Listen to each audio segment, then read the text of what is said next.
people be careful. Rene Reckenbach has invested in crypto coins, and he admits he's not that skilled with technology to manage his money. Handsome, young, and in the U.S. alone. Last October, Cindy Tsai says he accidentally messaged her on WhatsApp. Are you Linda from the pet store?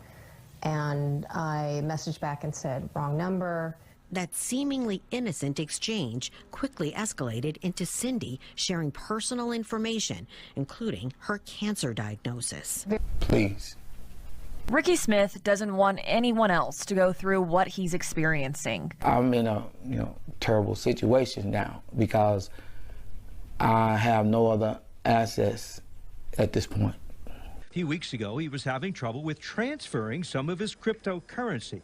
So he got on Facebook and asked if someone could guide him. Quickly, he got a response. I explained that I was trying to transfer crypto to another account, and it's been telling me that I have no Ellen, but I do because I see it right there in my screen. Renee said the text messages were with a person identifying herself as Ava Hornbach. It's likely the picture was hacked and Hornbach is not a real name. Very much a comfort for me at that time, because it was just a month ago that I found that I had incurable cancer, and then also going through a divorce at that time. So yes, it was a relationship, I would say. In my mind, it was a relationship. I'm literally out. That was life savings. The 58-year-old says he's out $80,000 after he says he started investing using cryptocurrency. And she told me, well, maybe your DeFi wallet needs to be updated. When did you download it? It needs to be updated. Yes, she knew what I was talking about my issue. And it did sound like, she done this before. Within weeks, Jimmy showed Cindy how much money he was making trading in cryptocurrency and offered to help her invest on the platform he was using. It started back in May when he communicated with someone on Facebook. Then that moved to WhatsApp, where a woman connected him with the crypto investment. That initially looked legit, but now he believes he was led to a bogus site. So I decided to try, I said, okay, well, I'll just try just to test the water. And I'll put, $500 in there first and see what happens, And when I put $500 in there was a gain, and I was able to get it out. Renee said he asked why his phrases were not working. He said it was scary because he had his savings in that wallet. Everything will be fine. The scammer reassured him, suggesting it was okay to send a link validating his wallet. I knew I'm not supposed to give the phrase out, and I didn't say it or anything like that, but of course I didn't know about all this technology. I clicked on it, and it is supposed to go to my DeFi wallet, and it didn't do it. And I basically said, look, I don't need a financial advisor. I am not giving you a dime. So he came back and said, you're not giving me a dime. This is completely controlled by you. That's when it piqued my interest. Jimmy gave her a link, and Cindy set up the account. But the more I kept putting in and I was gaining, I didn't really just take it right back out. He was encouraged to keep the account growing, encouraged to add more and more money. And before you know it, when I tried to take it down, it said, hold up, you have to pay taxes on this money. So it said I have to push it in manually. So I told her it's not working. She said, well, that happens sometimes. You might have to do it manually. So I did. And that's what I thought was the right thing to do, then, to put my name, my words in, and it wasn't. And 30 seconds later, all of a sudden, the lady didn't want to speak to me anymore. Everything said and done, $2.5 million. All of that money now gone. Even after paying several tens of thousands, he was still told he needed to pay $48,000 to be a VIP member. I knew I was got at that point. So I went into my DeFi wallet, and sure enough, 1.2 billion Ellen was gone, which is about worth $1,400 at this point. But by then, it was too late. Cindy says she became suspicious after having a hard time withdrawing money. Where did you go wrong? I shouldn't have never gave the phrase out. Cindy, who's a lawyer, admits she saw the red flags. It's interesting, the disconnect between your logical self and your emotional self once you have that relationship. And I think I was probably the most vulnerable in my entire life. I desperately wanted to. Scamming is really real out here. And I am one of the prime examples why I want to get this message out. I mean, I was just trusting social media. And you shouldn't have done that. No, I shouldn't. Creditors are trying to find tens of millions of dollars that have gone missing after investors handed their money over to Canada's self-professed crypto king. Aidan Platursky promised those investors large weekly returns from his company. Now details of his lavish lifestyle are emerging from court documents and a bankruptcy proceeding.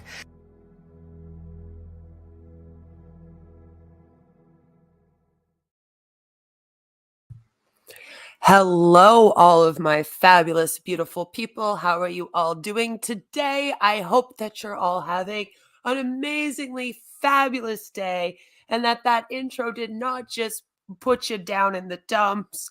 But yes, today we are going to be talking about cryptocurrency scams.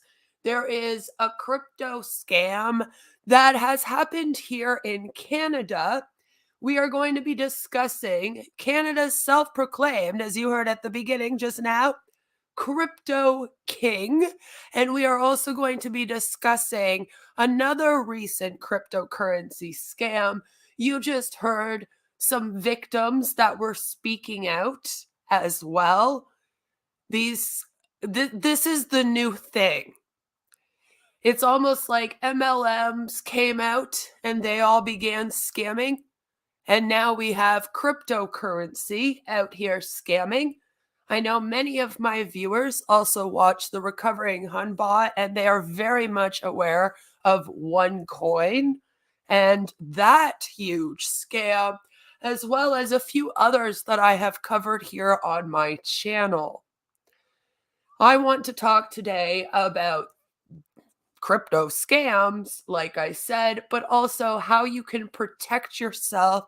And I also want to show you guys that this industry is crashing, which that could be a good thing if they're going to keep scamming people. So without further ado, I'm going to roll my intro and then we're going to get right into it.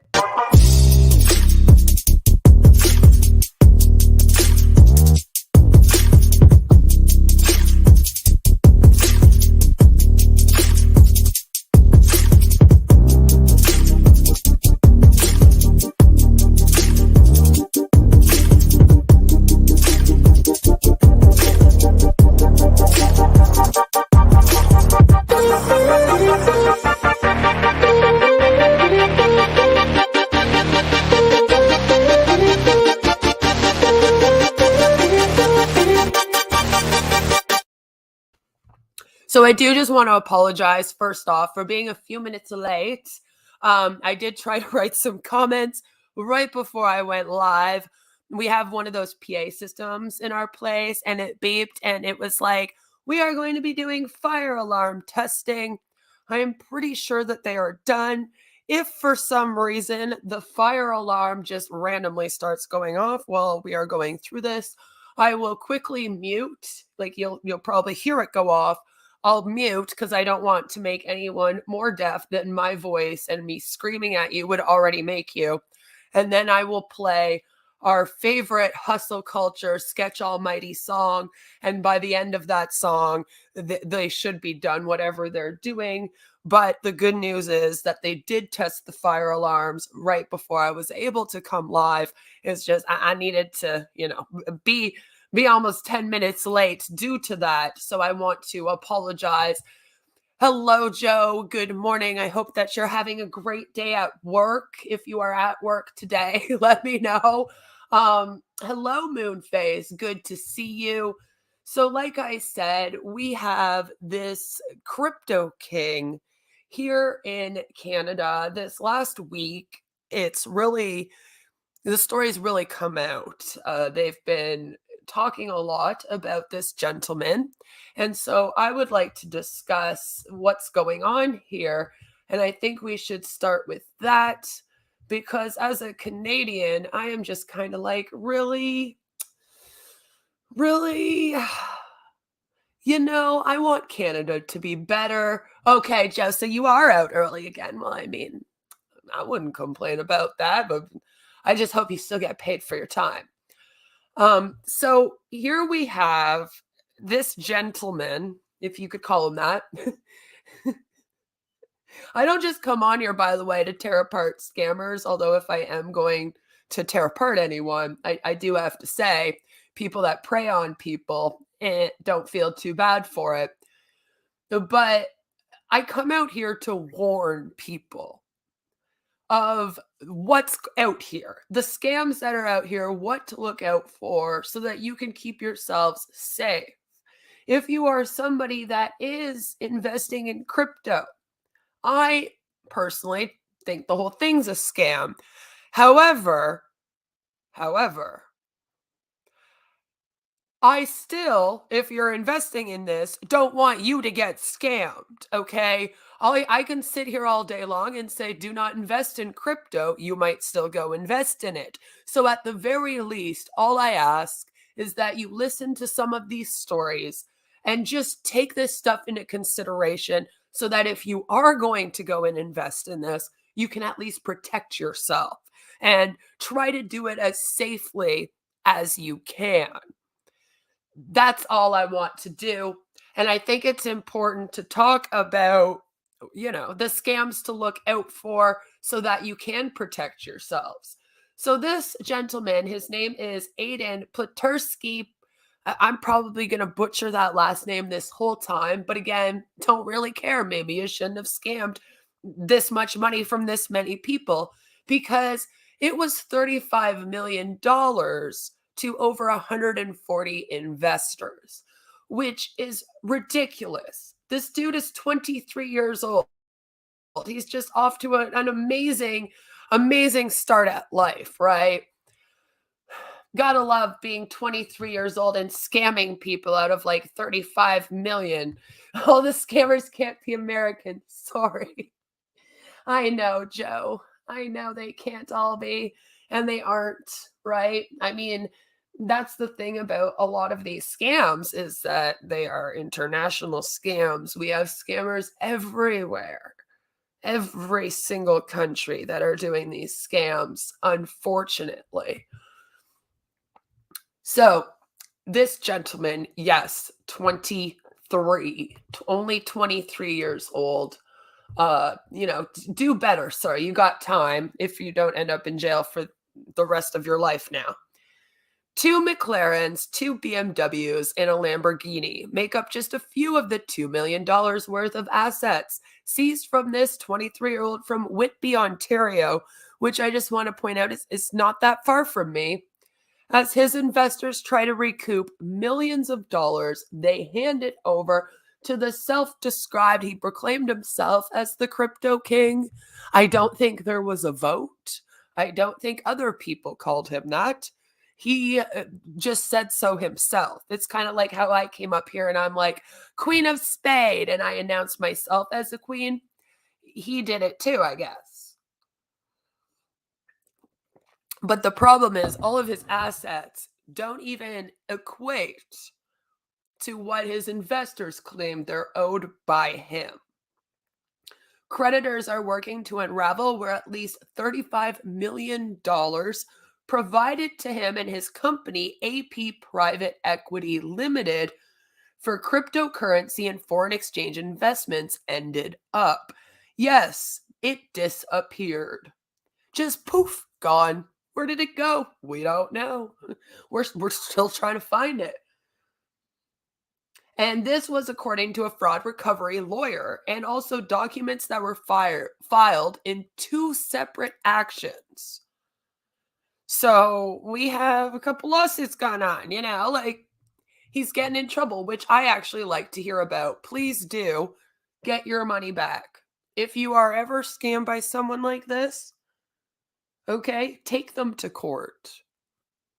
Diane Moore invested $60,000 she had earmarked for her grandchildren's education, which, by the way, please do not ever invest money that is supposed to be for something like that. If you are going to be out here investing in cryptocurrency, please use like your extra leftover monies, okay? Don't go dipping into a mortgage. Don't go dipping into your grandkids' education fund. Don't do that. This is not like investing in the stock market, even. Which I would also say, please don't also take that money and invest it in the stock market. Okay. Some money you're just supposed to go and save and let accumulate interest. Okay. The kids' education funds would be one. Please, if you are going to play this, think of this as gambling, where you cannot invest money that you would not be willing to lose. That should be number one rule. It's just a good rule to follow.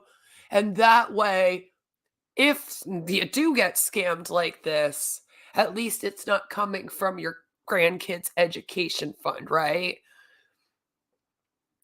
She met this gentleman through someone she had known for years. Apparently, she seemed to have gotten $10,000 somehow, but she's out $50,000. She says the whole thing was based on trust. What Aiden has done, I think, is awful, and I don't know how he can live with himself. I often sit here talking about how I don't know how these scammers can live with themselves, because I don't know how they look in the mirror. I don't know how they sleep at night, but there they are, just living in shit.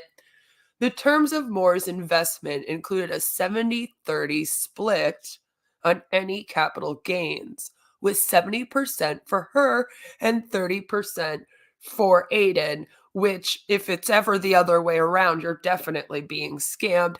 But I also feel like 30% is kind of high. A commitment, the initial investment would be paid back in full if it was lost, right? Which is how he got her. And target capital gains of 10 to 20% biweekly. And that was according to her investment contract, which a lot of people say, I signed a contract, so then that this should be good.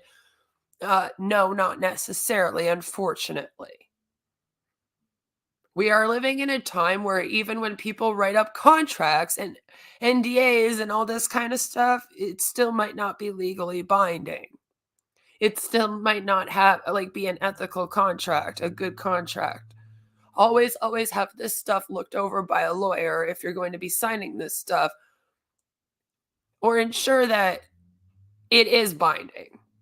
I don't know if he was ever really trading, Moore said, or was this his plan and it was just the story to get me in along with other people. That's one of the scary things. Here she is here. And again, like I said, you never know. 65-year-old is from Clarington, Ontario, and she is now one of 29 creditors claiming they're owed nearly $13 million in a bankruptcy proceeding against Aiden Platursky. In a lawsuit, another investor who claims to be out $4.5 million obtained a Mariva injunction, which effectively freezes Aiden's assets and bank accounts worldwide, which should happen every single time that these scammers scam someone, right? It should just be a thing. If it sounds too good to be true, it is. And see, sometimes too, even with the ones that sound like they could come true, you still got to be careful, right? And that's kind of what's scary about these scams in particular, is that untraceable money scams, very, very hard to get money back. And a lot of them will promise you things that sound pretty normal, especially for this industry. A lot of people don't understand this industry either. And no, it's not the type of thing where if you're naive to it, then you deserve to be scammed or whatever people out there say. It should be explained better. If somebody's expecting to take your money to invest in something, they should explain it to you until you understand it, right? It's one of my issues with Ash, is that he never explains things to people so that they can make an educated decision. you have the right to know every single little bit of information. And the person that's taking your money and wanting you to invest kind of owes you the time to sit down and explain to you exactly what you're getting into and what to expect. And it's that way in sales anyway. When I was working in sales, it was like, don't make these broken promises to people. Tell them what to expect. That way, they don't get disappointed and then stop services because they already know what they're getting themselves into. Very easy way to make a good sale is just do it properly. So in this case, it's like if he is going to prey on people that are elderly and maybe they don't understand this whole crypto thing, he owes it to them to ensure that he takes that time to explain it. Right? And then answer any questions they have, make sure they understand how all of this goes and what it could happen here. I mean, imagine paying out like over $1 million for this thing. Roughly 140 investors who handed over a collective $20 million responded to a call out for information from a fraud recovery law firm investigating Aiden, some of whom are involved in the bankruptcy process. It was a huge surprise. We've never had a response like this, said Norman Groot, who's a founder of Investigation Counsel PC, which only represents alleged victims of fraud. Mr. Groot has gotten a lot of people their money back. Rented lakefront mansion for $45,000 a month. You know, because you're just ripping off people to go and buy yourself friggin' lakefront mansions. Through a bankruptcy trustees report, creditors meeting, minutes, court filings, and complaints made to Groot's firm, a picture emerges of Aiden Platursky here and his luxurious life before things fell apart. The young man, dubbed the Crypto King, in several paid-for promotional articles, which I also want to bring up again, that he dubbed himself that, and then went around telling everyone he was that. So, yeah, of course, they're paid-for promotional articles means that he paid. A lot of people don't realize, but places like Forbes, they'll actually take money to like do a write-up on someone for being a quote-unquote great business person. And this is why I laugh if I'm talking about an MLM or something and then it ends up in like Forbes magazine and then people are like, well, it was in Forbes, obviously it's a good business. I'm like, you can pay to be there. That doesn't mean anything. I'm sorry. You can literally do paid for articles on yourself. So this dude went around and said, here's some money. Please write an article about me and how I'm the Canada's crypto king. Thank you. I'm a little bit of a loser if you ask me, but whatever. He owned 11 vehicles, which like, even if I had all the money in the world and drove, I don't know what the hell I would need 11 of them for. I'm just saying. He was leasing 4 other luxury cars, so now we're up to 15 vehicles. Why? I don't know. He flew on private jets. And again, in Burlington, Ontario, which I just want to let you all know, Ontario is one of the most expensive provinces to live in. Our rent is crazy high.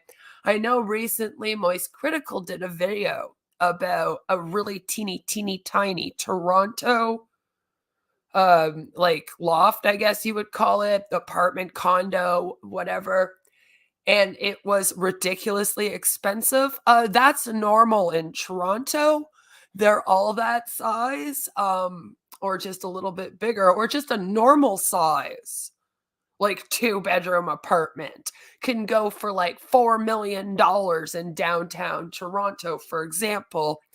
The cost of living here is ridiculous. And so there are lots of $45,000 a month lakefront mansions in Burlington, Ontario. We even have some little secret roads out here in Ottawa that are almost like gated communities with some crazy mansions in here. So this gentleman wanted to live the luxury lifestyle off everybody else's money. So he went and did that.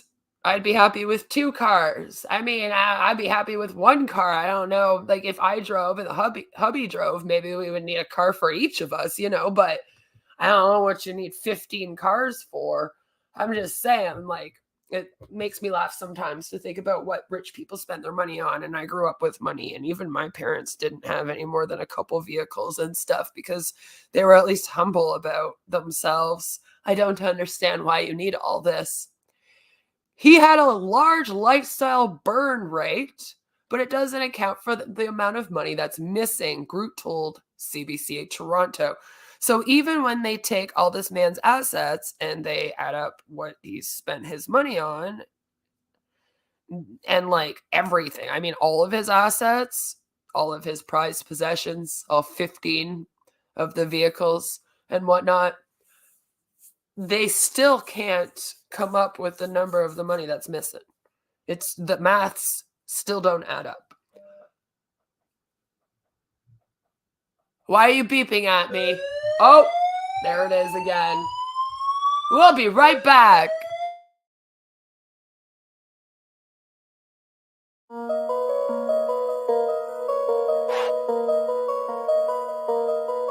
Yeah.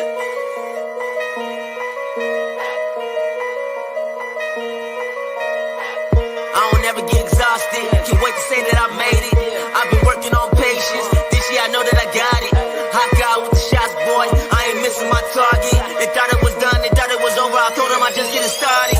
Getting that money, I stack it up. You talk shit, can't back it up. Living my dream, I can't pass it up. A few hours ain't good enough. Spending that money on outfits. Buying the car at the dealership. Color hair with the face tats. Riding that way, get you killed quick. That's why these rappers, they come and go. Auto-tune with the same flow. Videos with the same hoes. New chain with the fake gold. I never fold under pressure.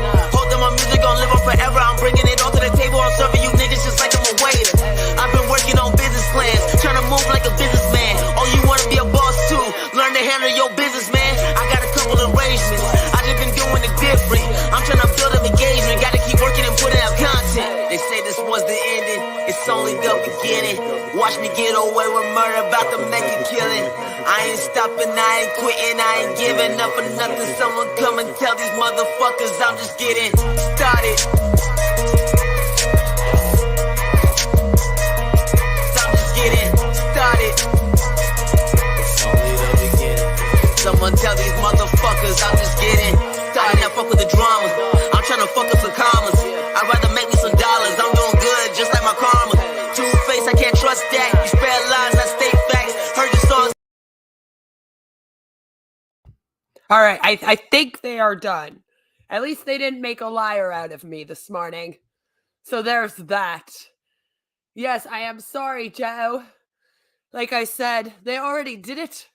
So I was like, we should be okay. But just in case, because welcome to my life. I will just mute quick and then do what I did, basically. That's all I got. Because I don't want people to be going deaf. I don't want people to be triggered. It's a very triggering noise, by the way. If there is anyone out there that could be triggered by that noise, I definitely understand. It also just blasts throughout this lovely like PA system thing in my living room. So this is the gentleman here. Let's just blast his face all over the place. You know? And the thing is with this is that it's like, it's one thing to trace monies, right? But why do people like cryptocurrency? Because it's untraceable. Why do scammers like cryptocurrency? Because it's untraceable, right? So you got to keep that in mind. That's not good. The bankruptcy proceeding against him is the only recovery process for investors right now. And this is the thing. That's part of the issue. Is that this is so new too that we don't even have the things set up so that when people do lose money in these scams, we have like recovery processes for that. The laws haven't caught up with all of this stuff yet. And luckily, though, the bankruptcy proceeding takes precedence over the civil claims against him. Investors questioned Aiden at length in the first creditors' meeting, which ran more than 5 hours in late August, according to the meeting's minutes. When asked why he continued to invest money when he knew he couldn't repay his current investors, he told them he was a 20-something-year-old kid. Yep, no, he totally just used the Gen Z defense. Yeah, no, that's a real thing. You can go and rip people off millions of dollars, and then when they take you to court, you just say, "I'm sorry, I'm Gen Z," and then the courts go, "Oh, okay. Well, then, sorry for bringing you down here and trying to hold you accountable for this. We'll just let you go." That must be how it works, guys. Yeah. He did try to pull that. He obviously didn't respond to requests for comment for this story or any other story. I tried to find somewhere where this young sir here, Mr. I'm not responsible because I'm Gen Z, decided to make some kind of comment, apology, anything, taking accountability for any of these actions. I can't find it anywhere. This was the most detailed article I could find to go over with you guys. I went through several of them. And this one I felt went into the most detail about the money that was missing and what happened with the minutes of the meetings and whatnot. But I cannot find a statement.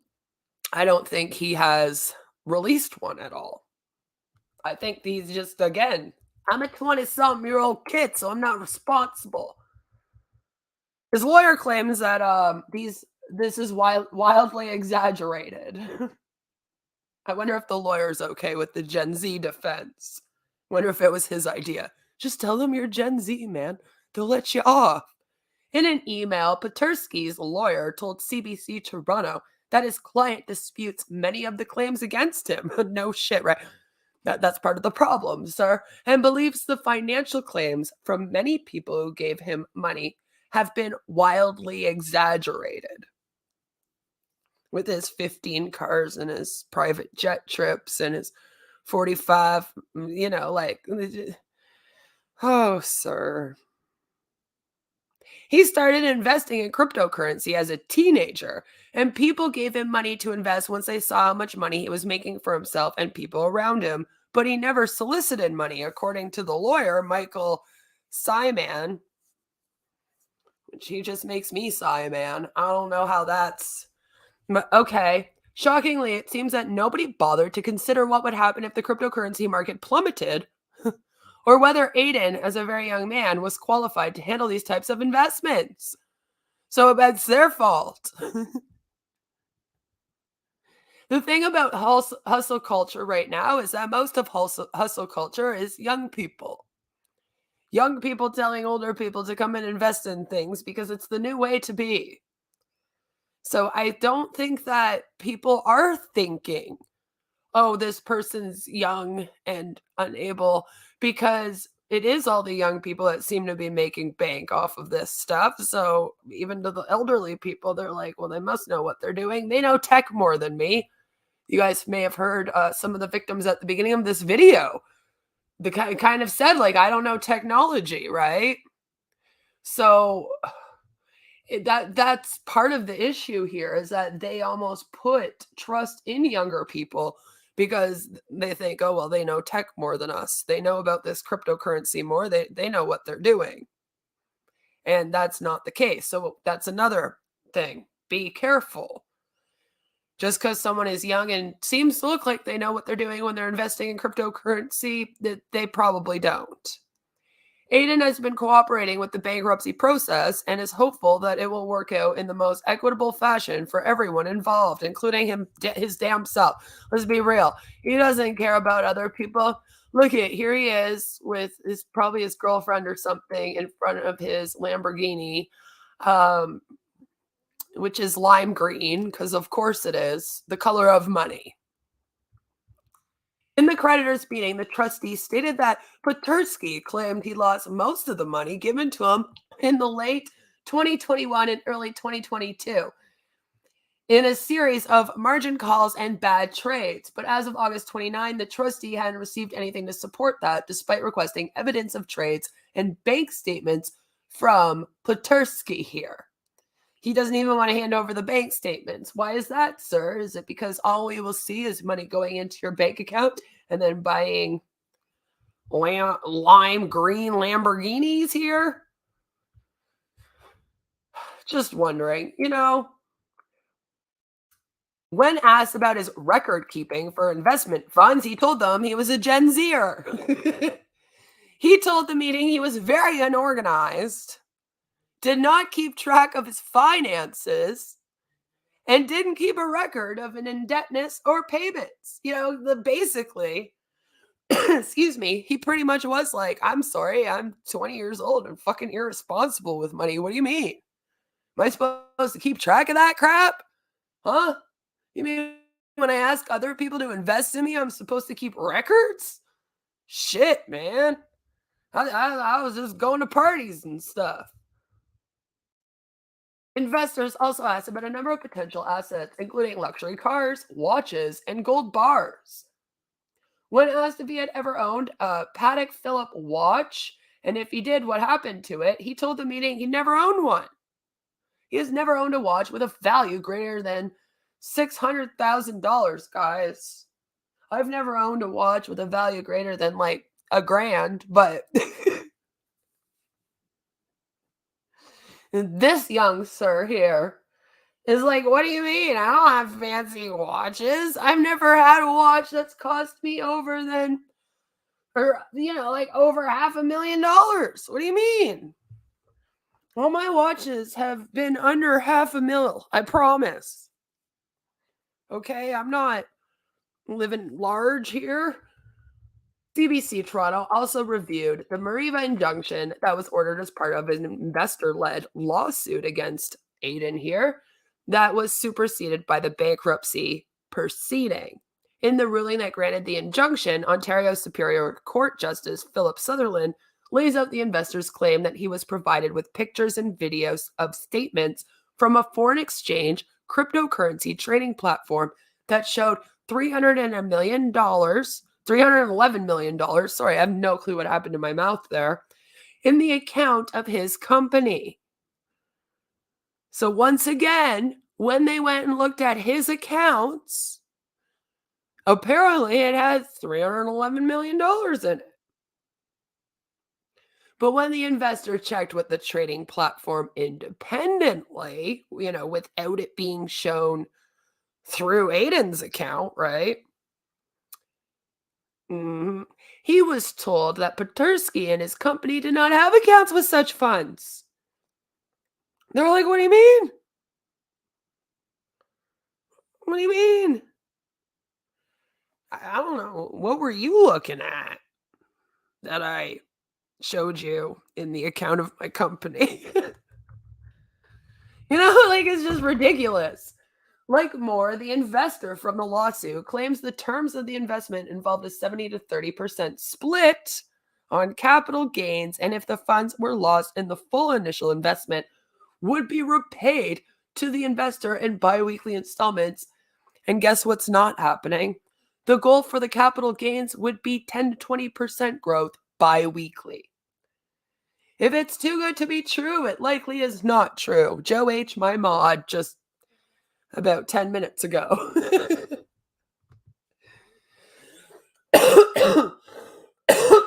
Sorry. He sold it for meth. I don't know, maybe. But it definitely did go right into his checking account. We can definitely say that. And probably a checking account that's his overseas somewhere that we have yet to find exists, right? Because the money doesn't just poof, disappear, no longer there. Groot, who is a certified fraud examiner for more than 20 years, said most of the funds given to Platursky were provided when cryptocurrency was on a market rise last year, and there was a greed factor or an excitement factor involved. If it's too good to be true, it likely is not true. It isn't true, okay? 5% interest a week is not available on the open market. A 23-year-old kid is unlikely to be the next Bill Gates. Talk to somebody who is conservative and get a second opinion. Besides the bankruptcy, Groot says the only other avenue available for investors would be to make reports to the Ontario Securities Commission and the police. And that is concerning. This is Mr. Norman Groot. Because, as he says, those processes are lengthy. The more time that goes by, the less likely there's a recovery of evidence and less likely there's a recovery of money. And these people will keep you in this scam for as long as possible, right? The lawyer told CBC Toronto that many investors who contacted his firm have reported Platersky to police across the Greater Toronto area. For her part, Moore says she and investors who heard about the opportunity from her filed a report with Durham Regional Police. And that's the other thing is in these scams, they're a lot like MLMs. So they'll scam someone and then they'll have that person kind of scamming their friends and family. And then those people are scamming their friends and family. So when one of them comes to the conclusion it's a scam, it's like then they also have to own the fact that they brought other people into this. There's a lot of guilt that goes with these things. It's hard for someone to kind of go to everybody that they just told to come and invest in something and say, I just found out this was a scam. But it's necessary. And luckily, I hope that her friends weren't too upset with her and that they all just kind of realized that they all got taken and then all went to the police together, because that's probably the best thing that you can do. You have to remember that that person isn't trying to scam you. If they're your friend or family member, they probably did actually believe in this young gentleman for whatever reason. And some of these investors borrowed their investment funds from a line of credit, which is why I always say, if you don't have the money, don't invest it. Do not do that. Because then you are paying interest on money you were scammed. That's awful. And she feels awful for him, and she wishes that she never mentioned it. I'm sure she does. And like I said, her intent here wasn't to scam people. This asshole's intent was to scam people, okay? And to get people like her who would then bring in their friends and family he could scam. And this is why these things actually, there are MLMs like OneCoin out there. Because that works perfect, doesn't it? For the scammer. So he meant to scam, all right? He's over here, look at this. He's over here all like, yeah, took all the money. Huh. But she did not want to scam anyone. All right, she's a victim of this, and unfortunately, she went into this thing trusting this idiot here and told her other friends and family members to trust him because she trusted him and she thought they were all going to do something good. Like people that are in MLMs often don't join MLMs going, I hope I'm going to scam all my friends and family. And here, of course, is a picture of Aiden here looking all comfy. And this is a private jet. I'm sure you guys are aware. Very, very private jet he's sitting in here. Very expensive to take one of these anywhere, especially from Toronto. I'm just throwing that out there. Toronto, I told you, it's pricey. So, I mean, the proof that he was living a luxury lifestyle and spending this money that investors gave him is there. So as you see, this news is just really coming out now. This investigation is still ongoing.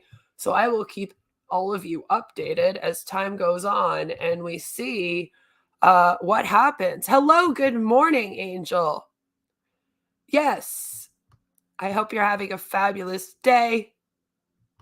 Or did he photo shoot in it? Do you know what? That's actually a good point too. A lot of these young people, you can actually rent a private jet. And this has been outed all over YouTube. Like I'm pretty sure a lot of people have came out and spoken about this private jet. And I believe it's in LA. everything bad is, where you could just rent it as like an MLM hun, which we've seen usually, or an influencer, and you can go be a fake bitch and sit in this thing and pretend like you rented a private jet. Unfortunately, they actually do have receipts of this young man taking these jets. So that's a real one. He also has his stuff strewn out all over the place, which is a telltale sign. See, the difference between his picture and then these other influencer pictures is he had his own stuff. Like, I'll show you again. You can see his shit all over the place. Oh, I closed it. Never mind. But yeah, you can see his stuff all over the place of this plane. There's a mess in the background, so you could tell he went and made himself very much at home there. In that plane where you go and you take those pictures, you won't see much in the background of the pictures. It will look like a very clean plane, and then the person might just have like a magazine and like their phone there, maybe a few of their products if they're an MLM hun. You know what I mean? And you can kind of tell it's like, yeah, did you go somewhere with that? Like, where's your pillow and your face mask? Because I like to have a nap on the plane, okay? And I've taken some like 12-hour flights and stuff. Trust me, you want one of those masks that go over your eyes. So if they're not sitting there with all that stuff all around, chances are they're in the photo shoot, private jet. So this is part of the problem with social media, is that people can lie about their success, right? It's an issue in MLMs, an issue in all scams. And these crypto people are no better. So I really wish people would understand that a lot of them are faking. They don't know what they're doing with their money. They don't know money, honey. Like, they don't know anything more about money and investments than your grandpa does. And it's like, just because they look like they're influencers doesn't necessarily mean that they are making it. The whole fake it till you make it is a real thing. And like, they'll tell you to do that in hustle culture. They tell you that it's like the law of attraction, and it's you putting your mindset in a positive go-getter place. So they will basically say, fake your success and trick people into thinking that this stuff is successful, so that they then come and join too, so they can be successful like you. And then we all have a party on the photo shoot private jet. Yay! You know, it's, so you have to be very careful of that type of thing. And then when you add in something like cryptocurrency, which people aren't 100% educated on as it's new, and I often wonder if the people that are big people in this cryptocurrency don't even know what they're doing, which, as we found out, Aiden didn't, right? It's like, there is no way to trace it. It's so new. How do you learn it? How do you trust people understand it totally? It's a hard one. And it's hard too, because obviously a lot of it comes from a place of young people, especially, not trusting our financial institutions, right? I mean, why are we looking for this?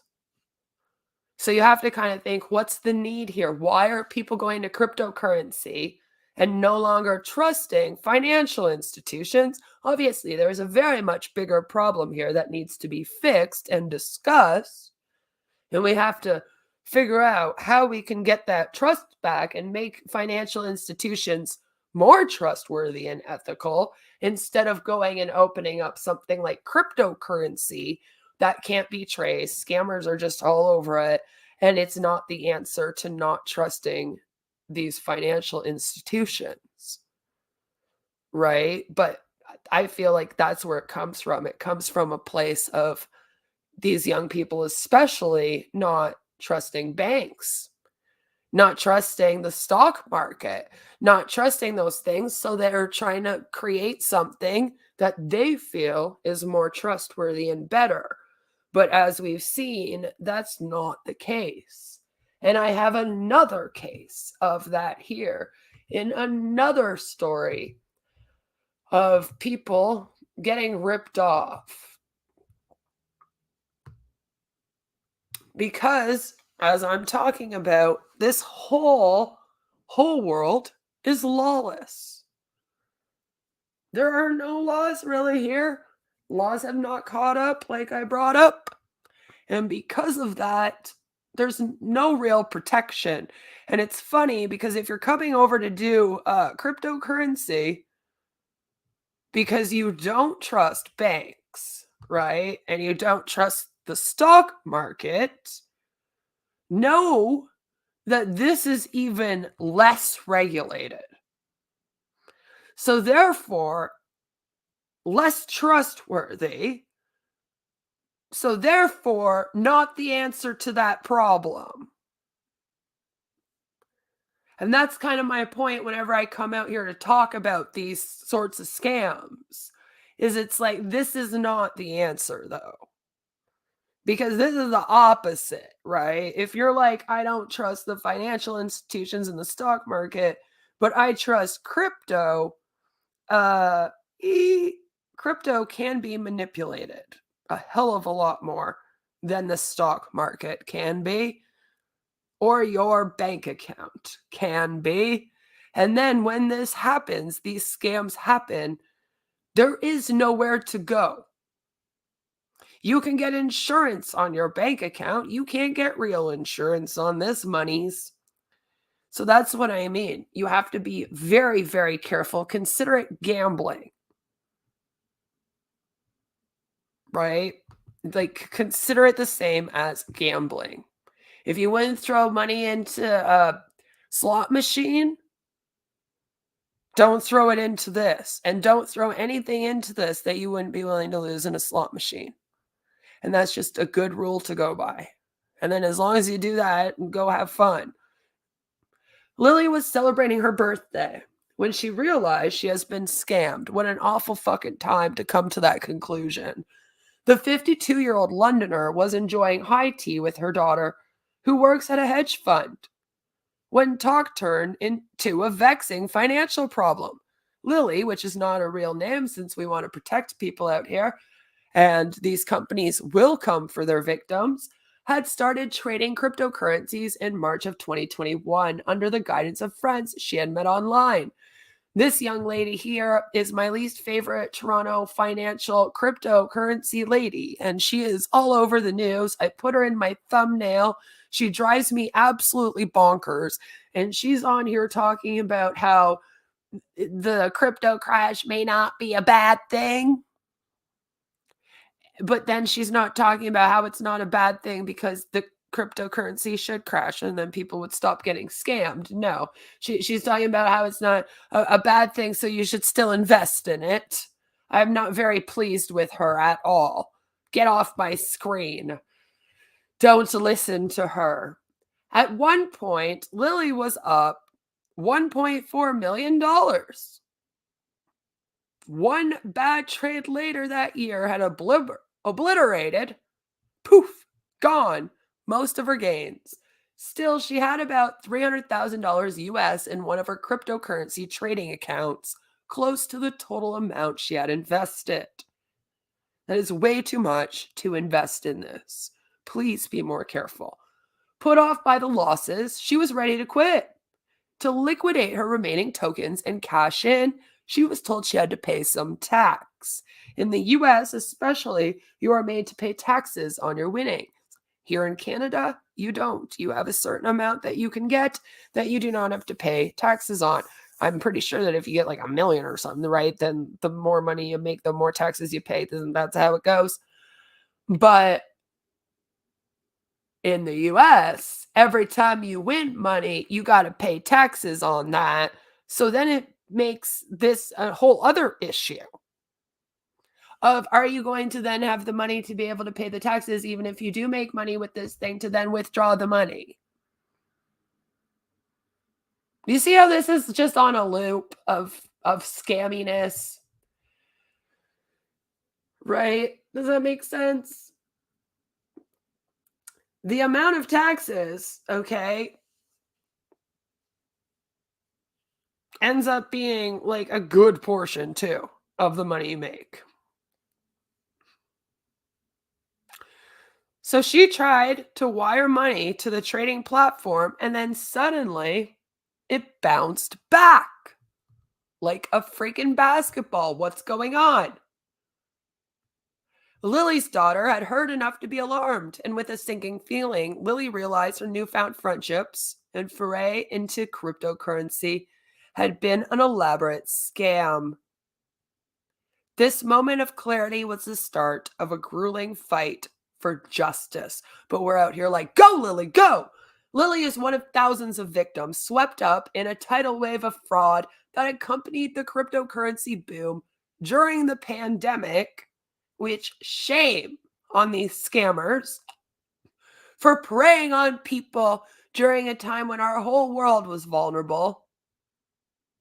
And more people during that time somehow became interested in cryptocurrency. And now, ever since, it has just been scam after scam after scam, millions upon millions of dollars being scammed out of people nonstop. Scammers stole $6.2 billion US from victims worldwide in 2021, according to the blockchain research group Chain Analysis Inc., an annual increase of about 80%. Losses from crypto-related scams reported to Action Fraud, the UK's National Reporting Centre for Fraud, more than doubled to £190 million last year in comparison with the year before in 2020. And by the end of August, losses are 25% higher this year than the same period last year. So unfortunately, even with the pandemic ending and people leaving their homes again this summer, people are investing, if anything, still and more so in crypto this past year. And the losses are 0.25% higher. Yet investigators lack the resources, which this is part of the issue, to investigate the accompanying rise in fraud cases, especially when the sums involved in individual scams are seen as relatively small. And here in Canada, we no longer have our scam fraud unit. I did a stream on how we shut them down. Why? I don't know. I'm very upset. I don't know why. It is literally now up to the fraud reporting places to stop this, along with those of us like me that sit out here and just talk about it. It's on our shoulders now. And we are lucky if here in Canada, if you can chase after them. You have to do a lawsuit. You know what I mean? There aren't really criminal proceedings much for this unless you can prove fraud and all that kind of thing. It's hard. The sums involved in individual scams are seen as relatively small as well. So oftentimes, one person gets scammed out of $1,000. They don't really look into it. It takes several people getting scammed by the same thing before they will go, okay, I guess this is worth their time, which again is another problem. I personally think $1 being scammed from one person is enough, but that's just me. And with the cost of living crisis set to worsen everywhere, UK regulators warn another fertile environment for scammers may be on the horizon. We are concerned that in current economic circumstances, people could be tempted to invest in fake investments. And that comes from the interim chief executive of the Financial Ombudsman Service. Lily's battle to recover her losses and get justice reflects a gaping divide in consumer protections between people who use regulated financial institutions and those who embrace digital currencies. Another thing, please also be careful using your financial institutions on your phone. I know it seems so easy to hook it up so that when you go into the store, you just tap your phone and go. Just like it was so easy to have the tap and go on your bank card. If that stuff gets stolen from you or your phone gets hacked, there goes your monies. They just need to tap, tap without a pin. Gotta be careful of that. Cryptocurrency scams occur outside the system of regulated financial institutions and legal protection that safeguards consumers. So consumers not protected. Tracing the international networks of faceless criminals behind this fraud presents huge challenges for law enforcement and other investigators, especially when a lot of them are not even here in Canada and they're international, or here or they're in the UK and they're international, or in the US because they're international. Do you see what the problem is? Right? So it's like you got Joe Blow in India, and he's the one that's running this cryptocurrency scam. And he's scamming someone in the US, but they don't have laws against that out there. So even if the US are like, hey, this isn't cool, India's like, oh, well, deal with it. And that's part of the problem. That we do have people making strides, working with those places. We do have several people, even out here, by the way, that are working with law enforcement in those places to have like scam call centers shut down, things like that. But again, law enforcement still has this big roadblock.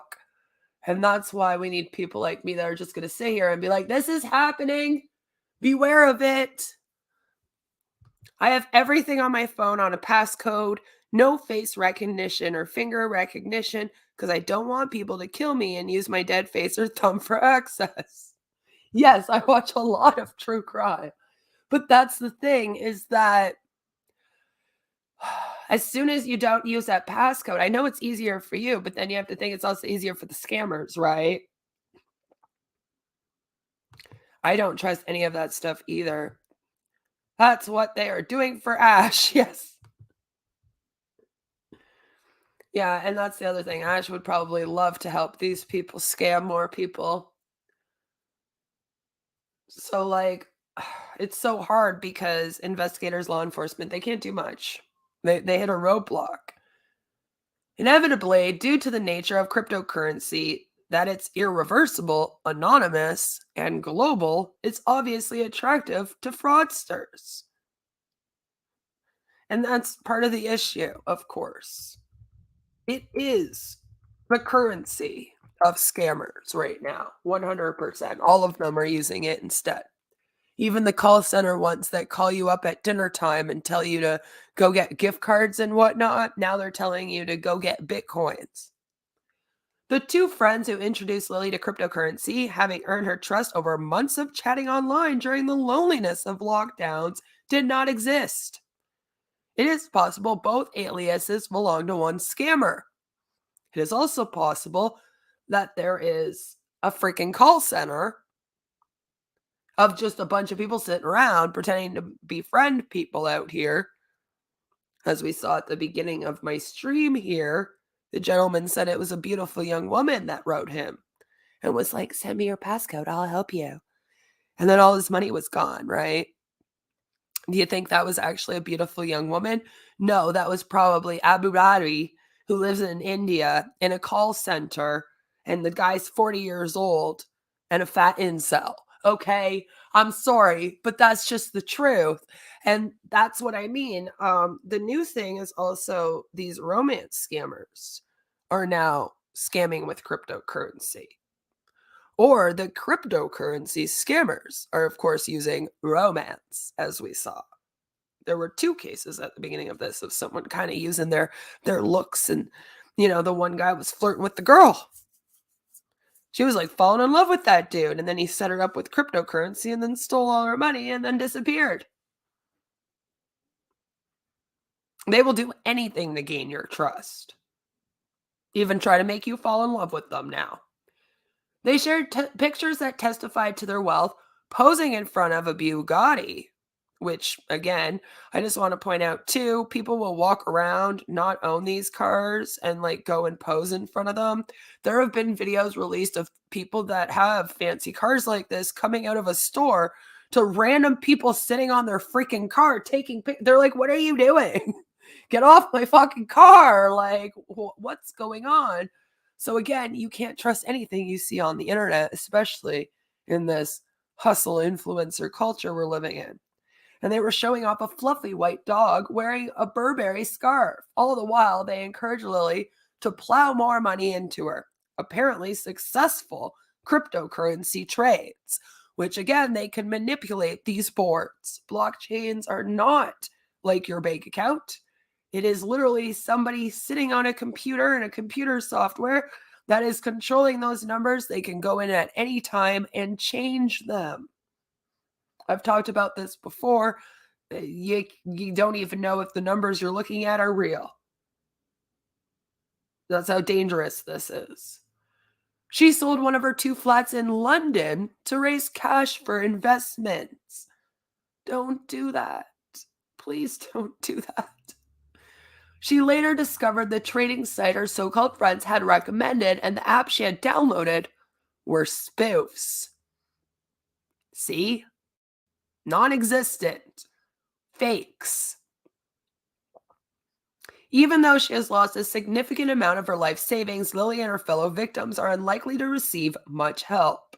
Their losses are not considered significant enough to justify hiring armies of lawyers and consultants for criminal or civil cases, or to rise up the priority list of overstretched police cryptocurrency experts.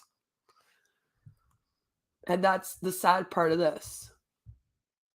Cryptocurrency criminals exploit the fact that smaller frauds involving multiple victims in different countries can escape the attention of national authorities. They know this. There's an economy of scale that fraudsters can work on, said Carmel King, a director at Grant Thornton LLP, who specializes in asset recovery. Around the world, you are under the radar for all authorities because it doesn't reach that level where it's worth significant resources to investigate. It's kind of like how when they were doing the drug war, they wanted the big time dealers, not the small time ones. It's the same sort of thing. Oh, you're not committing enough crime. So let me just, whatever, we'll wait and try to get after the guy that's running your whole call center. And that's, it helps if you can shut down the whole call center instead of just going after the people individually, but a lot of times it just disappears. And then the victims are left hanging, going, okay, well, how do I get my money back? Well, you can take them to court and do a lawsuit. Okay, but that's going to cost me about the same amount as what I lost. And that's half the issue. Because the victims who suffer life-changing financial loss have nowhere to turn. On an individual basis, if your loss is relatively low, there are very few options. There's no point spending £300,000 to recover £100,000. And lawyers are expensive. What we do need is we need lawyers that are willing to take these people pro bono. I'm dead serious. And help them out. Despite the challenges they face, lawyers and police have racked up a handful of high-profile wins against cryptocurrency criminals. British courts, in particular, have begun to establish a playbook for recovering stolen cryptocurrencies following a series of rulings since 2019. The US is doing their best. Canada's doing their best. They're all kind of doing as much as they can here. But like I said, there's a cap on what they can do. Courts are now willing, just now, by the way, willing to grant global orders to cryptocurrency exchanges to freeze and eventually return ill-gotten cash and to disclose the identity of suspected scammers. If blockchain forensics can rapidly trace stolen funds to an exchange, barristers can be in court the next morning to secure freezing orders. England and Wales is the best jurisdiction in the world if you are a victim of cryptocurrency asset fraud. So that's the good news. Is at least out there, they are getting some things done. We're still a little bit behind here in Canada and in the US. The progress in the UK gave hope to Phoebe, who's a healthcare professional in New York. And she was defrauded by scammers posing as fellow Christians, facing legal difficulties in the Middle East. Because why not also prey on religious people? She sent hundreds of thousands of dollars in crypto to support their cause. I was one of the people who thought this could never happen to me. I thought, how stupid can these people be? But the scammers are so good. Phoebe's also not her real name.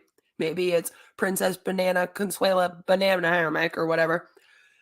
They would use biblical references to build up your trust and then steal from you. They will try to make you fall in love with them and then steal from you. There's nothing they won't do to steal from you at this point. As some transactions went through UK banks, Phoebe contacted a British lawyer hoping to benefit from their experience in recouping stolen crypto, even with losses of $800,000. She eventually concluded private legal action would not be worthwhile.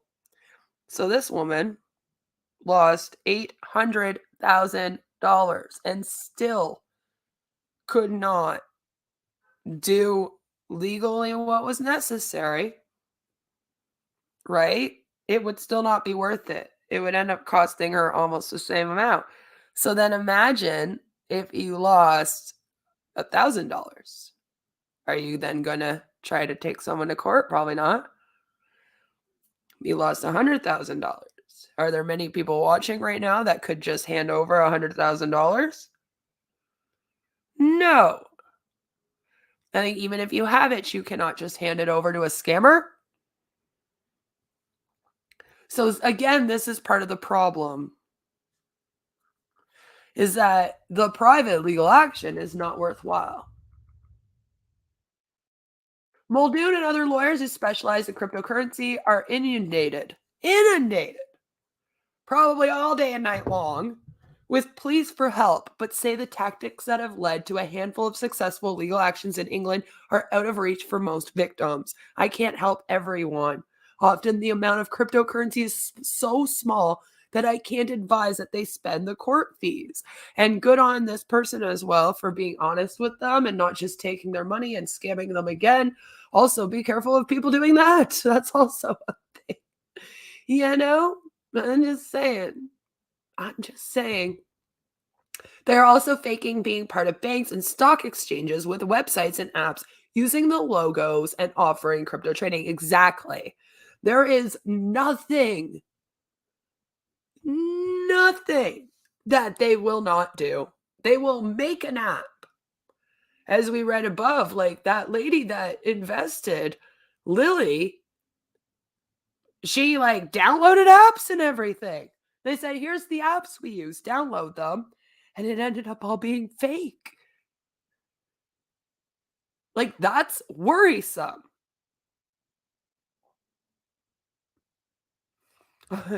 Love a good reference to Princess Consuela Banana Hammock. There's somebody in Hater Nation with that name, and I love it. But yeah, like, they will do anything. Anything. And this is also why I say don't even invest via banks and stocks unless you are willing to lose the money. At this point, it is not safe to invest in anything with money that you would not be willing to kiss goodbye. It's unfortunate, but it's true that even investing right now, you have to consider like gambling more so than ever before. And it's because of these things existing. Unfortunately, this adds to the problem. And it's a very, very big problem. Lawyers say cases where the loss is less than $1 million are usually not economically viable. And let's be real, most of the people that are being ripped off are not losing $1 million. There are hundreds to thousands of people a day that are losing like $100 here, $500 there, a couple grand here, a couple grand there. Non-stop scamming. Lily also reported her crime to the authorities, including London's Metropolitan Police, which I believe is like their RCMP or their FBI. But almost 8 months after the scam ended, the detective emailed to say the Facebook profiles used by the scammers had been deleted and the social media trail had gone cold. And they can only do so much to try to track down these people. With VPNs and the likes, it gets harder and harder. The UK police have built up expertise in crypto, according to lawyers and experts in the field, leading to a few multi-million-pound busts. But they do not have the capacity to cope with the vast number of smaller cases. Like I said, because it's every day, all day long, hundreds upon thousands of people in every country. I mean that. There's no confidence at all in the market that the police can help. I think that's a resource problem, not a skills problem. I agree. It'd be very easy to train them how to help here, but we do not have the resources and we don't even have the laws, as I keep pointing out. The laws have not really caught up with this. So it's like, how do we do that then? Even if the police are ready, the laws aren't. So we, as I keep saying, we've kind of hit a brick wall here. The cryptocurrency sector was built on the idea that traditional financial institutions rip off the little guy. So there is some irony that Lily's best chance of getting some money back has come through appealing to banks. And this is why I say this is usually where it comes from. It comes from lack of trusting financial institutions, which is funny because they are a hell of a lot more trustworthy and regulated and whatnot than any of this is. So there's an irony there. In 2019, the UK financial services sector introduced measures to tackle, quote unquote, authorized push payment frauds where customers are tricked into sending money to a scammer. 10 of the largest UK banks and payment providers have agreed to compensate fraud victims out of their own pockets. Like they have had to take over here and be like, here you go, except under certain circumstances, such as if the customer ignored a warning. Companies can also be forced to refund victims if they fail to spot suspicious transactions and intervene to warn the customer, which my bank does that. If a scam's trying to like pull money out of my account, I'll be like, hey, this weird place is trying to pull money out. The system has been criticized for inconsistently and honoring only a small percentage of claims, leading to calls for the rules to be tightened. Nonetheless, it has provided a substantial safety net for victims of smaller scams, whose cases are unlikely to be investigated by police. Banks paid £238 million to victims last year in 2021. And that is about half of the total losses to APP fraud, according to the latest data from the Banking Trade Association, UK Finance, and this article came out on the 21st of this month. As some of the money Lily lost to the fraudsters was sent via bank transfer, thankfully, always, if you're sending money, try to make it traceable in some way. Okay, like transfer it from your bank to the crypto place. Make sure that part you can at least have some paperwork with.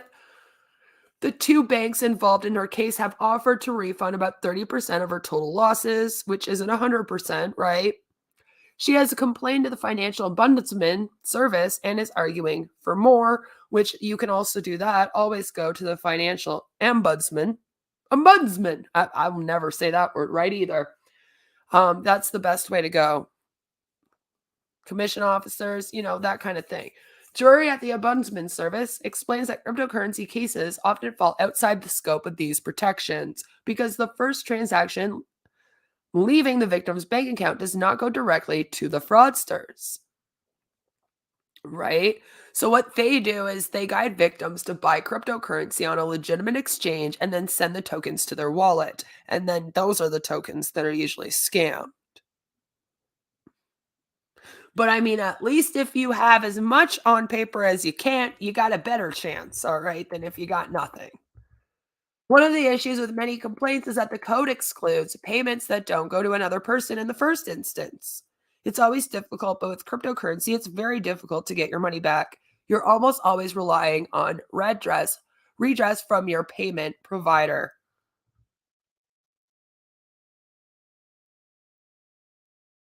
Banks provide a line of defense against losses to scammers.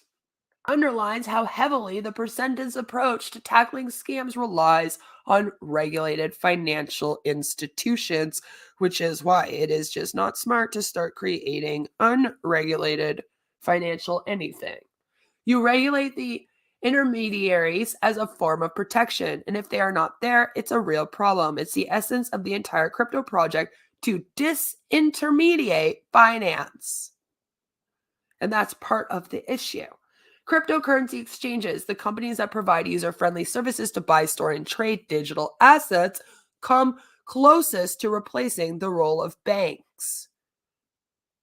But lawyers and fraud investigators say cooperation from exchanges on tackling fraud is patchy, and that companies sometimes fail to collect proper identification data on their customers.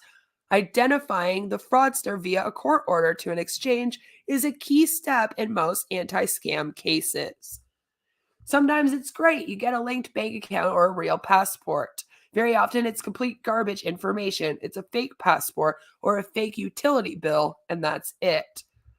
Know your customer, KYC, which everyone over here should be very familiar with because of Ash Mufara and his scam, right? He has a know your customer. Those checks are a regulatory requirement for most financial groups and are increasingly required of cryptocurrency companies in many jurisdictions, including for those based in the UK.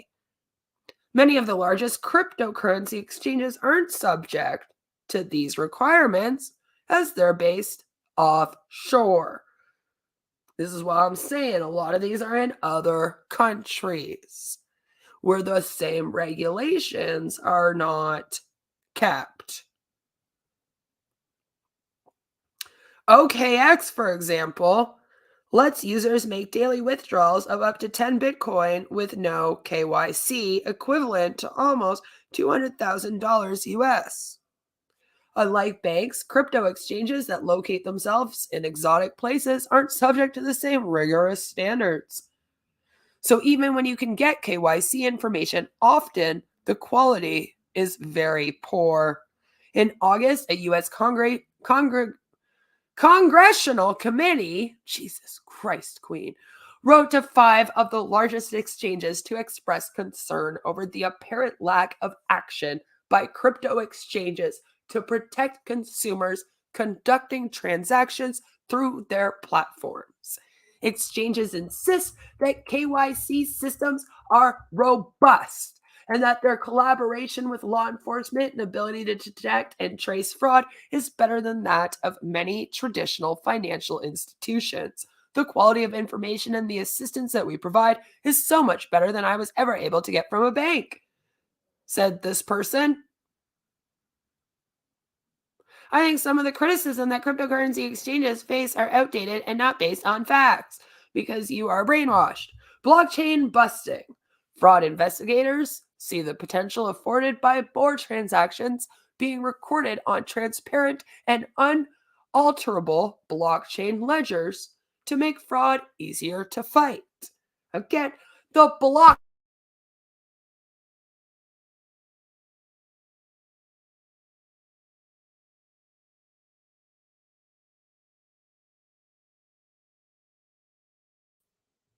Whoa!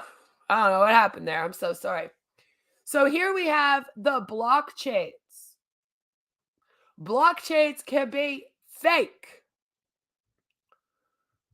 Blockchains are fake. You can't even trust this anymore. And that's what I'm saying. We are living in a time where these people are creating apps like out of nothing that are fake with blockchains that are fake. So how can you trust this? You know, it's like, it's just everything is going against us here with crypto. Fraud investigators see the potential afforded by more transactions being recorded on transparent and unalterable blockchain ledgers to make fraud easier to fight. With blockchain-based scams, you have a unique tool set available to you. Tracking money through the banking system can be a painstaking process, whereas digital assets can be traced in a few days or even hours. If blockchain sleuths can link one victim to a network involving other crimes responsible for a significant collective loss, it increases the case's chance of becoming an investigative priority or viable grounds for a joint legal action. Phoebe said her stolen funds are linked to a network of wallets handling millions in illicit transactions. She believes this is why detectives are pursuing her case. I am now about a year away from the start of this, she said. It's painful, but I feel that I've actually made progress. And I'm glad. I hope more continues being made. The challenge for investigators is to link crypto wallets dealing in stolen funds to real identities. This, investigators argue, is what makes tighter regulation on KYC checks so crucial. And you guys already know that they're being frauded. Because if you watch me, you've already seen Ash Mufara sitting out here telling people how to fraud the KYC. I'll just open up a new account, put it in a fake name or in the name of a neighbor, and then have them do the KYC. But then it's your account. There's this big battle going on at the moment. The philosophical underpinning of cryptocurrency begins with cryptocurrencies, anarchists, and the idea that you keep things hidden from the state. If there was a regimen that was as strict as banks, that would be immensely helpful. But unfortunately, they're not as strict as banks. They will never, ever be as strict as the banks or as regulated, which is part of the issue here. I'm so sorry, Angel. If it was, I don't know what happened. My mic unplugged, but then for some reason it also like booted me out of my stream. I was like, hello, my mic isn't working, but where did I also go? Why did I disappear completely? What's going on here? We were both equally as confused. Hash will be launching Ocoin as soon as possible. Well, that's the funny thing is that he's talked about that, right? And it's because people like him, this is a perfect thing to use to scam people. Untraceable. As long as you do it in small amounts, they can't really bust you. Right? He already has these people's trust. That's why I worry about that. So let's just take a moment. I won't take too much more of your time, I promise. I'm sure everybody is, well, you're all busier than Ash Mufara is today. I can tell you that much. But crypto is crashing.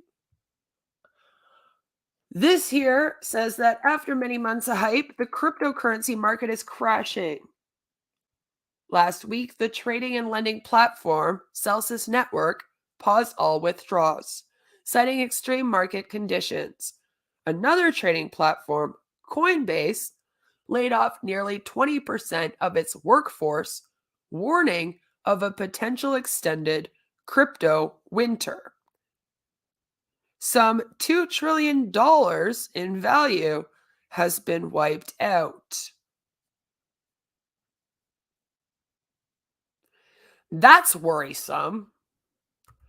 You know, that's a little worrisome. And screw Matt Damon for coming out here and being like, I'll do cryptocurrency. Yeah, you with your millions upon millions upon millions of dollars. Quite frankly, if you get ripped off, that'll be your own fault. Damn it. I wonder how much he got paid to do that commercial. I'm just saying. Dude pissed me off. I was like, get out of here, Matt Damon. This is why I always liked Ben Affleck better. You see? You see? Damn it. So yeah, the cryptocurrency area is crashing. So once again, please don't go and invest in it. I've been sitting out here for years saying, please, guys, please, guys. Coinbase, I thought I saw ads for them a while back. You did. You did. They were the new best thing. The new best thing. The higher and quicker they rise, the harder and crappier they crash and fall. And the more victims they seem to have as they freaking do it too, by the way, which is why I say do not invest in this. But if you must invest in this, like I said, I was out here for years basically screaming at all of you not to invest, not to join cults, not to join scams, not to join MLMs, not to do a lot of things, but you're going to do what you're going to do. So if you must invest, let's talk about how we can protect ourselves, because I think that's very, very important.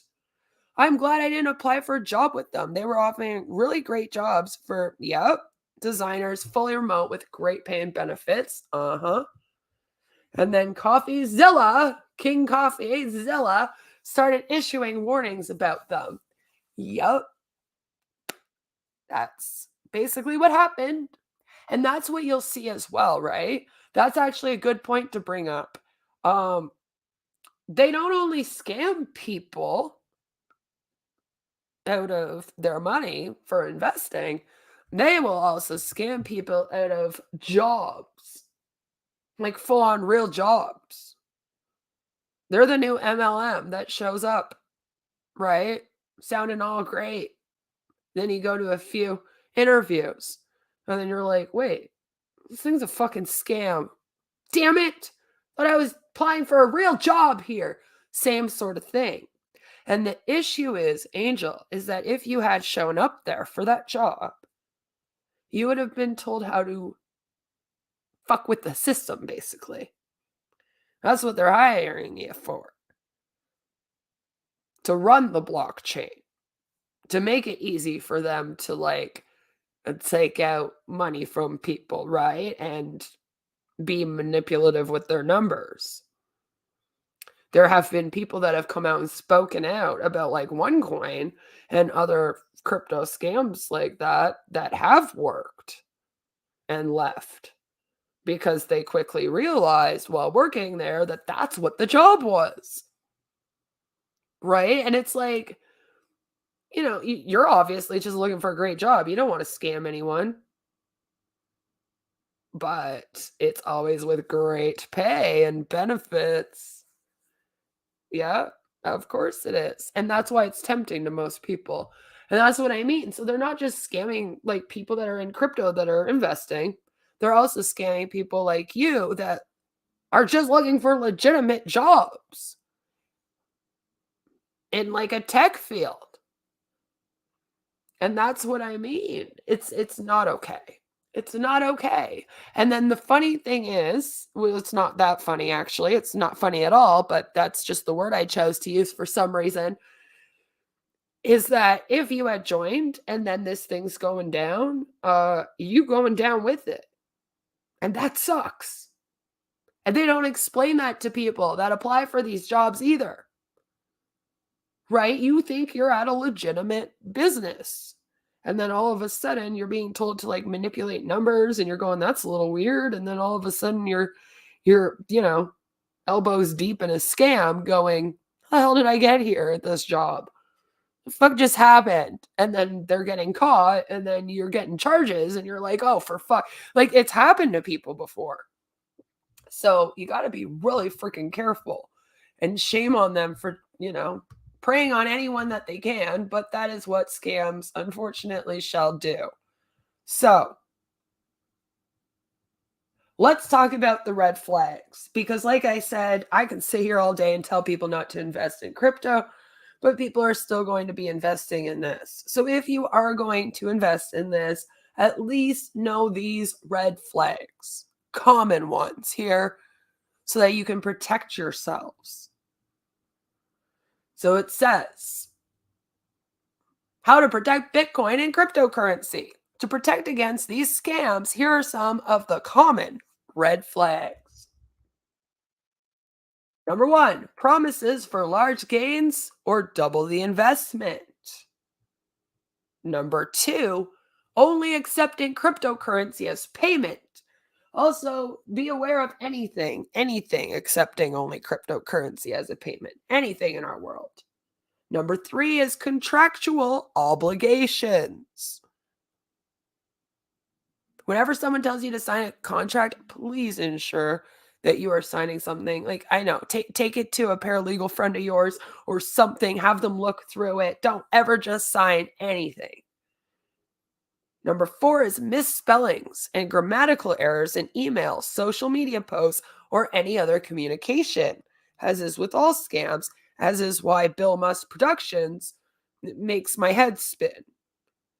Then we have manipulation tactics such as extortion or blackmail. Promises of free money. So in one of the scams we just spoke about, they were told that if they get ripped off or something, then their investment would be 100% returned to them. That as well. Be weary of that.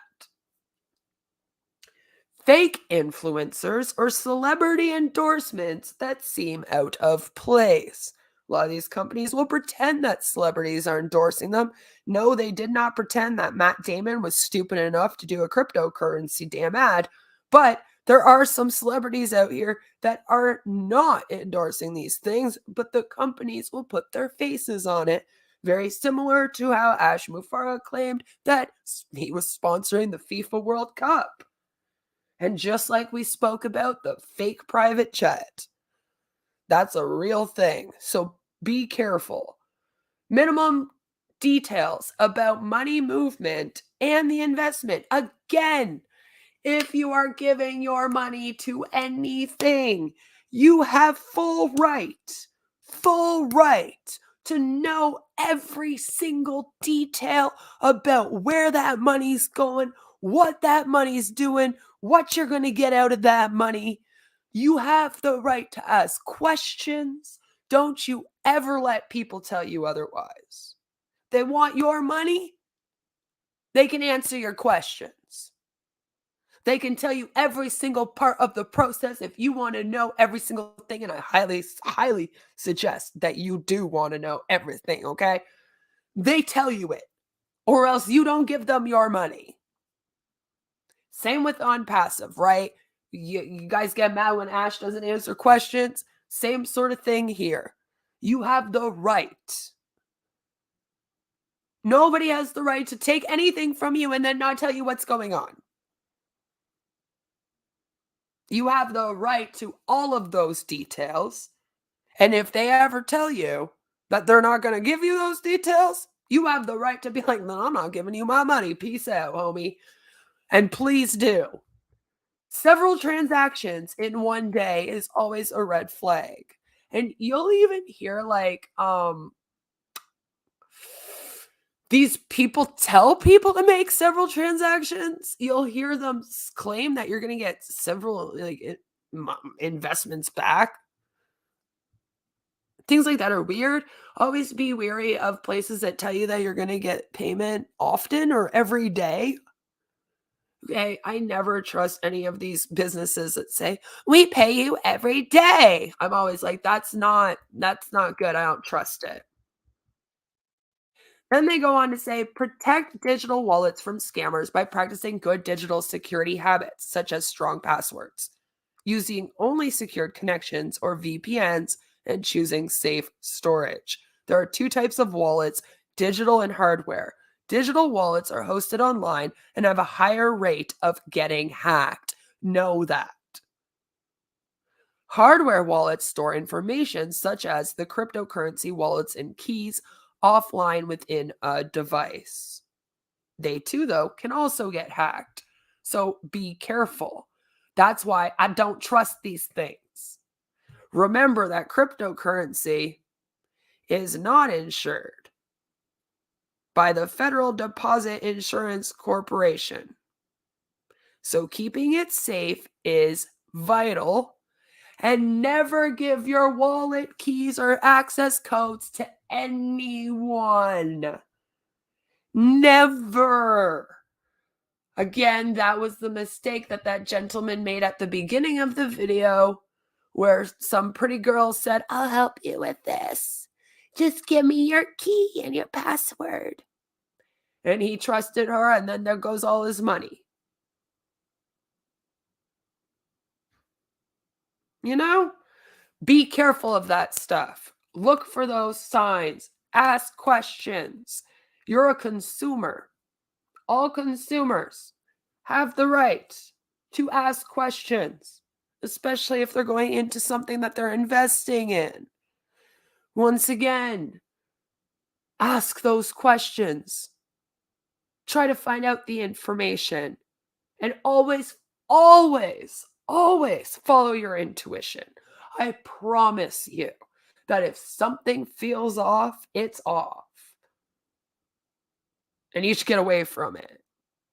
I don't know how many times out here we've heard even us MLM people talk about how, something was feeling a little weird, but I was just like, oh, well, I ignored it. And I was like, I'll just go ahead anyway. Don't do that. Don't do that. If your intuition is screaming at you and giving you a weird ass feeling, there's a reason for it. I do strongly believe in following your intuition in those situations. And your intuition will not let you down. So if you are out here and something does seem like a red flag while you're investing in it or you're joining it or whatever it is, whether it be cult, scam, crypto, whatever we're talking about, MLM, any of the topics I talk about pretty much, some weird new age pseudoscience thing that sounds off, anything. If you are ever looking into it and it starts to make you feel like something's weird there, it is weird there. Don't tell yourself you're being stupid. You're not being stupid. You're not being paranoid. You're not being any of those things. There's probably something very, very wrong that's about to go on, and you don't want anything to do with it. Get out while you can. There are even freaking cryptocurrencies that are being banned in countries. And it's not like they'll tell you. Right? We have Binance banned here. Binance is banned here in Canada. There are still tons of Canadians using it. And unfortunately, if something gets banned and then you're using it, if you get ripped off and you go to the police, they're going to look at you and they're going to say, well, that's why we banned it here. So it is important to stay up on that information. If you are using crypto, you should also be aware of the companies that are banned. You should be aware of the ones that are scamming. You should be aware of everything that's going on. Be a smart, educated consumer here. Make sure you know what's going on so that you can protect yourself if you are dipping your toe into this cryptocurrency thing at all. I don't recommend it, but like I say, you're going to do what you're going to do. There's a lot of young people out there like swearing by it, and I'm like, please be careful. Please be careful out here. Always be careful of getting scammed. People are always trying to steal your money. And like I said, they're even going to try to get you to fall in love with them to do it. And that's just a whole other level of creepiness. So guys, that's all I have for you today. I feel like we've been going for about a couple hours, which seems to be a decent amount of time to stream for around here. So I don't want to keep you for your whole freaking day.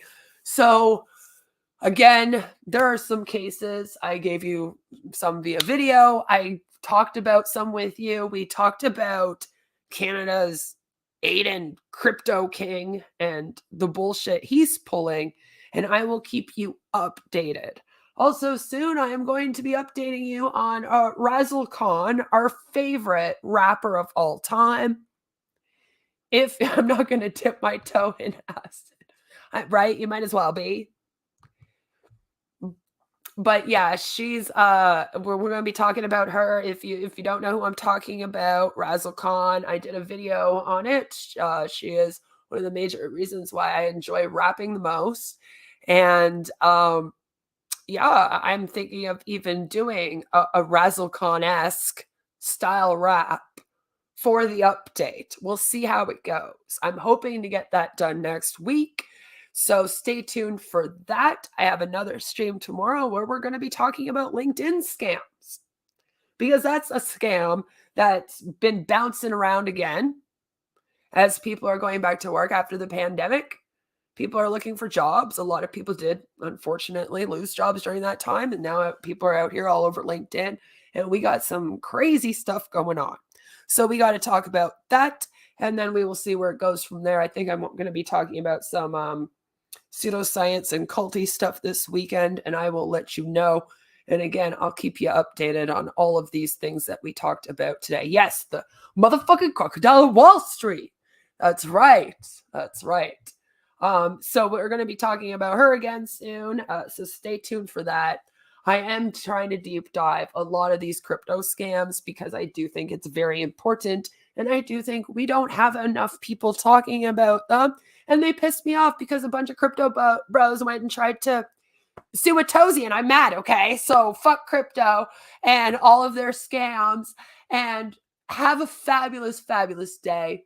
Go do something that you love. I have some r/ videos if you need a funny palette cleanse. There's some wholesome meme ones. I just uploaded another wholesome meme one. Go check it out. Might give you a feel-good feeling so that you don't feel sad. Make sure you do something you love to do in between our scam and cult videos out here. I try not to burn you out, but I just want to make sure it doesn't happen because sometimes it might happen to me. I don't know. Have a wonderful day. And once again, be careful of the scammers out there, especially in crypto. See you very, very soon. Mwah. Bye.